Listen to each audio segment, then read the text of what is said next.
Climate change వాతావరణ మార్పు లాంటి సమస్యల కంటే కూడా పాపులేషన్ డిక్లైనే ప్రధానమైన సమస్య అని చెప్పి ఇప్పటికే టెక్ జైంట్ మరియు ప్రపంచ కుబేరుడు ఎలాన్ మస్క్ పేర్కొన్నారు. మనందరికీ తెలుసు, ప్రపంచంలో చాలా దేశాలు ఇప్పటికే జనాభా తగ్గుముఖం పట్టింది. అది జపాన్ కావచ్చు, సౌత్ కొరియా కావచ్చు, చైనా కావచ్చు, ఇలా చాలా దేశాల్లో జనాభా తగ్గుదల బాగా కనిపిస్తుంది అనమాట. దానికోసం ఎలాన్ మస్క్ రీసెంట్ గా ఒక సొల్యూషన్ కూడా చెప్పారు. ప్రపంచంలో ప్రతి ఒక్కరు సగటున 3 పిల్లల్ని కనాలని ఆయన హితవు పలికారు. ఇవన్నీ పక్కన పెడితే ప్రపంచంలో అత్యధిక జనాభా కల దేశం భారతదేశం.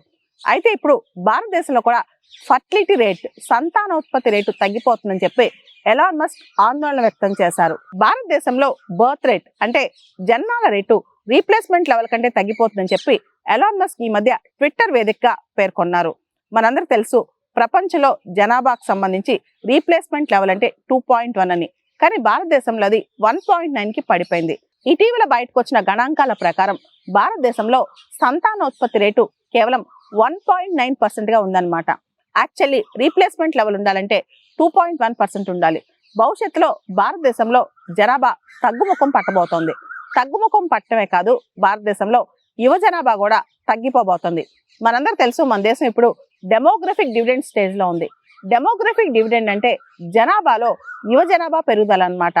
ఈ యువ జనాభా ఎక్కువ ఉండటం వల్ల ప్రొడక్టివిటీ పెరుగుద్ది, అంటే ఉత్పాదకత పెరుగుద్ది, పనితనం పెరుగుద్ది, దేశ యొక్క జీడిపి పెరుగుద్ది. అదే సంతానోత్పత్తి రేటు తగ్గి జనాభా తగ్గుముఖం పట్టి యువ జనాభా తగ్గుముఖం పడితే దేశంలో ఖర్చు పెరిగిపోద్ది, ఆధారపడేవాళ్ళు పెరిగిపోతారు, పనిచేసేవాళ్ళు తగ్గిపోతారు.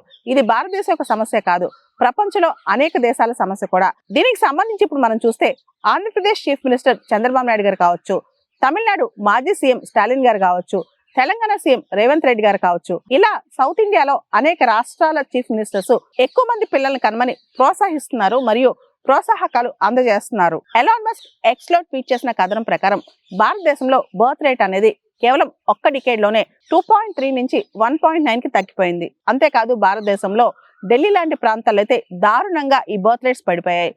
ఢిల్లీలో బర్త్ రేట్ కేవలం 1.2 మాత్రమే ఉందన్నమాట. ఇప్పుడు మనం చూస్తే ఇదంతా కూడా సివిలైజేషనల్ ప్రాబ్లం. మన నాగరికత ఎంతవరకు కంటిన్యూ అవ్వచ్చు? ఇలా బర్త్ రేట్స్ తగ్గుతూ పోతే గనక, జననాలు తగ్గుతూ ఉంటే మన నాగరికత కంటిన్యూ చేసేది ఎవరని చెప్పి ఎలాన్ మస్క్ ప్రశ్నిస్తూ ఉన్నారు.